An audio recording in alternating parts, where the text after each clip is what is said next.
I hope you enjoy. A terrifying legend haunts this part of the desert. No one has ever crossed Devil's Spine Canyon and come back unchanged.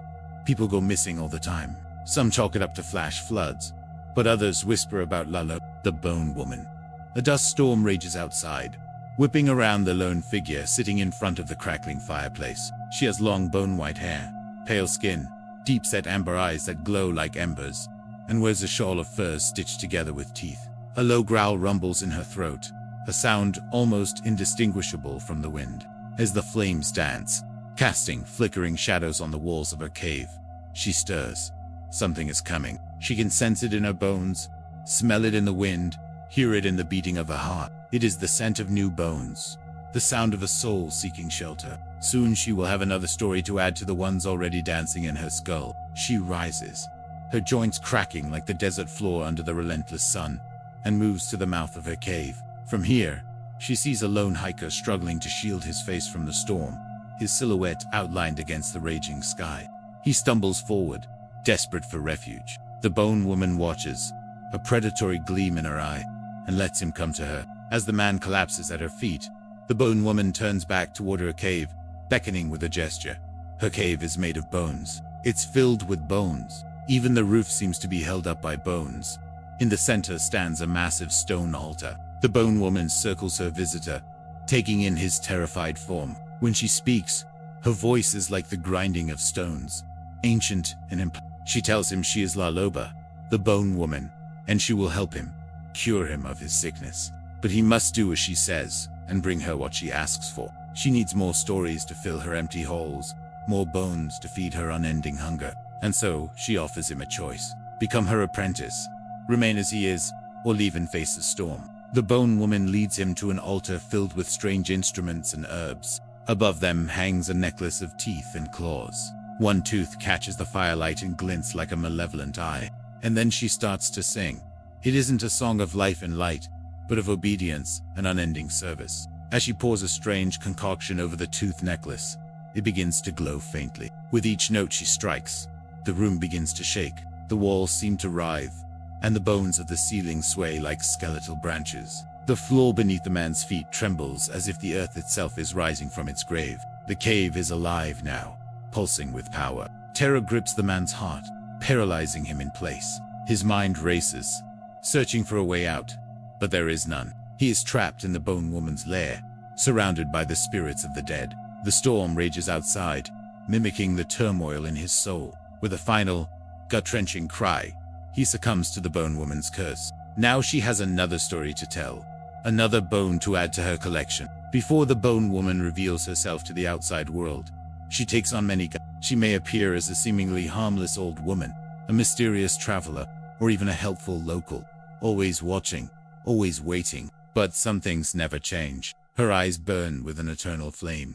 Her touch sends shivers down the spine. Her presence is a chilling reminder of the darkness that lurks in the human heart. Many people are drawn to her, not realizing they are walking into their doom. Sometimes she targets loners, those on the fringes of society, those with troubled pasts. Others believe she has a particular fondness for dreamers, those who dare to venture beyond the veil of reality. Whatever the case, no one knows why she chooses who she does. But once she sets her sights on someone, there is no escape.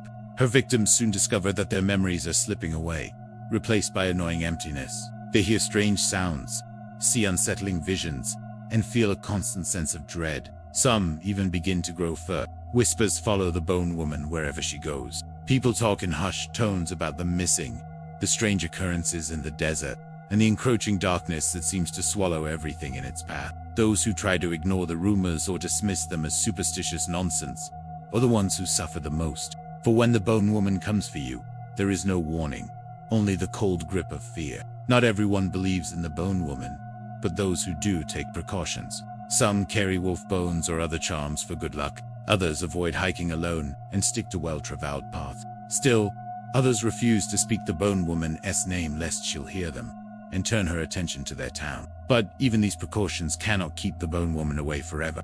And when she returns, the battle for the town's soul begins. Not all the locals believe in the Bone Woman, but those that do are careful to respect the land and its ancient spirits. They understand the delicate balance that keeps the darkness at bay, and they do all they can to maintain it. They hold ceremonies to honor the spirits of the dead, leave offerings of food and water in the desert, and tell stories of the bone woman to warn others of the dangers that lurk in the shadows. But even these efforts may not be enough. After all, the bone woman is patient, cunning, and relentless. And when she sets her sights on something, she doesn't give up. This is our last chance.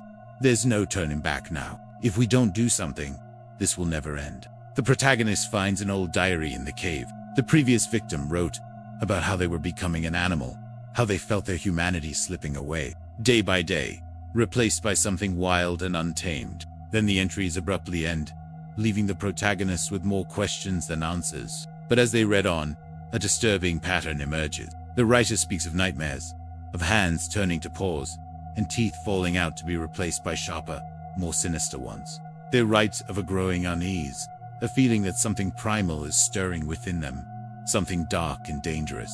It's as if the very essence of the bone woman is seeping into their bones, turning them into something they're not, something monstrous. This is more than just a diary. It's a warning, a glimpse into the fate that awaits the protagonist.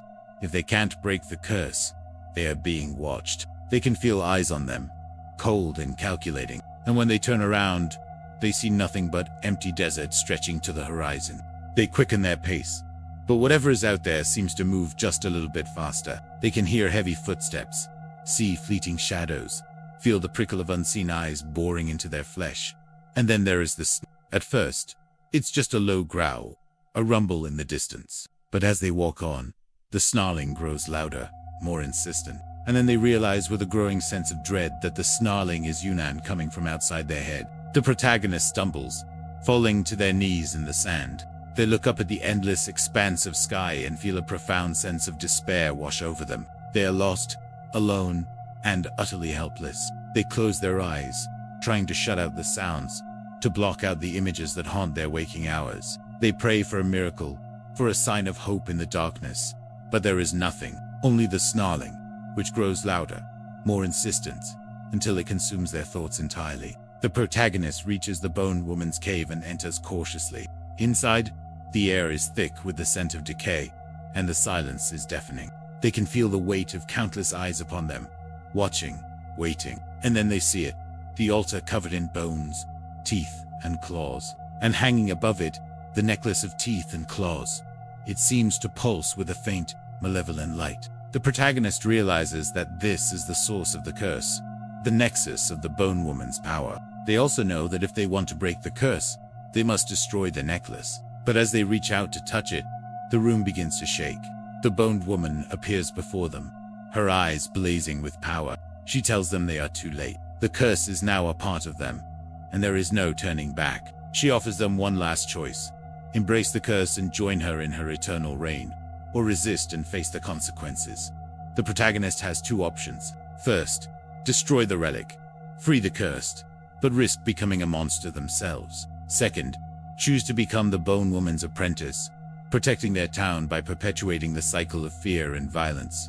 Or, here's a twist ending. The whole thing was a ruse. Loba used the protagonist's desire to help the town to lure them into her trap. She always wanted them. Perhaps she needed the break from solitude or craved company after centuries of isolation. Maybe she simply grew tired of hunting and wanted someone else to collect souls for her. Either way, she's pleased with her new apprentice.